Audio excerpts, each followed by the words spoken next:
Ma pensée sur Proverbe 18.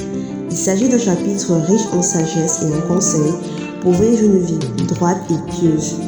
Voici ma méditation sur ce chapitre. Verset 1. Celui qui s'isole suit ses propres désirs. Il s'irrite contre tout ce qui est sage. Méditation. Il est important de rester connecté aux autres et de rechercher la sagesse et les conseils des autres. L'isolement peut nous amener à suivre nos propres désirs et à nous éloigner de la sagesse. Verset 2. Un fou ne prend pas plaisir à la sagesse, mais à manifester son propre cœur. Méditation. La sagesse est un don précieux qui nous aide à prendre des décisions éclairées et à vivre une vie droite. Les personnes qui refusent la sagesse sont souvent guidées par leurs propres désirs et émotions. Verset 4.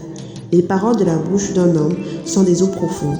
La source de la sagesse est un torrent qui jaillit. Méditation.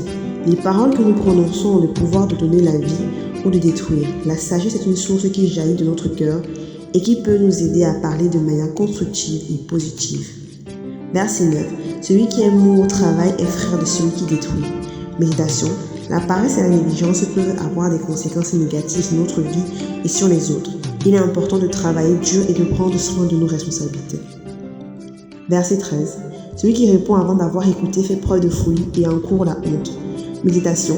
Il est important d'écouter attentivement les autres avant de répondre. La précipitation et l'impulsivité peuvent nous mener à dire des choses que nous regretterons plus tard. Verset 21. La mort et la vie sont au pouvoir de la langue. Quiconque l'aime en mangera les fruits. Méditation. Les paroles que nous prononçons ont le pouvoir de donner la vie ou de détruire. Il est important de choisir soigneusement nos mots et de parler de manière constructive et positive. En méditant sur Proverbe 18, nous pouvons apprendre à vivre une vie plus sage et plus droite en recherchant la sagesse, en contrôlant notre langue et en nous tournant vers Dieu en toute confiance.